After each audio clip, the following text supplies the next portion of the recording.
Strategy Simplified listeners, it's Naman here, COO of Management Consulted. I want to invite you to join me on Saturday, April 24th for a 3-hour storytelling bootcamp. I'll be joined by a former McKinsey consultant who led storytelling training for analysts at the firm. You don't want to miss it. We'll cover how to drive executive action in meetings, emails, and decks, and how to be hypothesis-driven in your communication. This training will absolutely transform the way that you communicate internally and externally at work. Want to get started ahead of time? Download our free storytelling planning guide in the show notes. We'll see you on Saturday, April 24th for the Storytelling Bootcamp. You can find more details and purchase a ticket via the link in the show notes.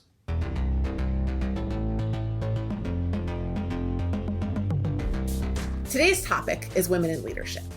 And this one is really near and dear to my heart because I find that most of the messages around women in leadership have subtext. The subtext is either be more like a man or you're doing really badly.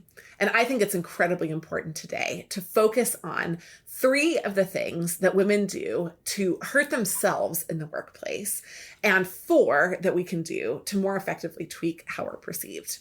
Why does this matter to me? It's not how we're failing, how we're missing the mark, or how we should be more masculine. It's because success is a personal issue for me. When I started my career at Bain & Company, then I moved into entrepreneurial roles. And finally, I'm an owner of a company now. I've noticed that as a woman, I'm perceived differently. And I want those differences to be good. It matters to me that I'm heard. It matters that I'm taken seriously. And that's really the emphasis of our focus today. First of all, I want to start with a couple of the issues that may be common if you're facing them inside your organization, or if you have a group of women that you're interested in training. First of all, the baseline of this research comes from a woman named Carol Kinsey-Goman. She is a PhD and has done extensive research on gender equity. In addition, she's a contributor at Forbes. And what she's found in her research, that these are the perceptions of women. Again, I don't want to emphasize that these are problems that you have. And I even don't want to emphasize that they are problems in general. What I want to emphasize is that rather than focusing on changing culture, becoming more effective, at least in the short run, results in necessitating understanding some of the pitfalls. Number 1, women can be perceived as overly emotional. Number 2, women are perceived as meandering, not getting to the point, over-explaining or re-explaining themselves. Number 3, women are seen as not authoritative. Instead of saying, this is the right solution, or I would recommend, women say, I believe, or here's what I think. They position themselves in a risk-averse way.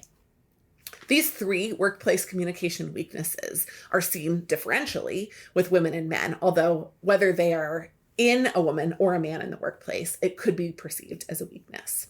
So what should women do to develop more direct communication without coming across as bossy?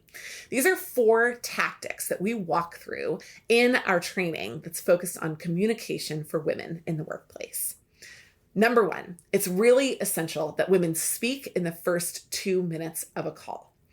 It's essential that in the call or in the meeting, the women are speaking early because they're perceived as contributors, thinkers, and pioneers when they come across at the beginning. And it's important that that speaking is warm, but also direct. The second thing that's critical is that women lead with data.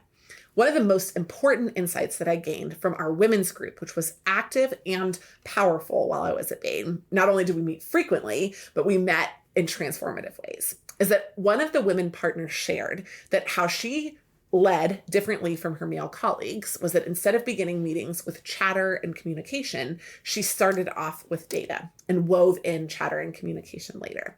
It came across as direct, but also anchored in fact. Women need and should utilize more data earlier than men do in their communication. Number 3, it's critical that women ask questions and let them linger. Asking questions once is important for creating more impact rather than reducing the impact of a single question that you ask. And 4, finally, women need to close meetings with clear next steps that are balanced. What do I mean by that? Rather than saying, here's what I am going to do alone, women need to create vision for everyone who's in a meeting. So rather than saying, here's what I'm going to do, they would say, here's what we agreed on. You can do this, you would do this, and I will do this. So they're balancing out the ownership. Otherwise, women can have a tendency to take on more administrative and tactical tasks, therefore rendering them less powerful inside organizations. If you're interested in training women inside your organization, either through a women's group or another initiative that you're pursuing, to become more effective direct communicators without being perceived as bossy, I would love to help. We have a great training at Management Consulted, and you can find more on our website at managementconsulted.com. We'd love to help you and look forward to hearing from you in the near future. Thanks so much for joining.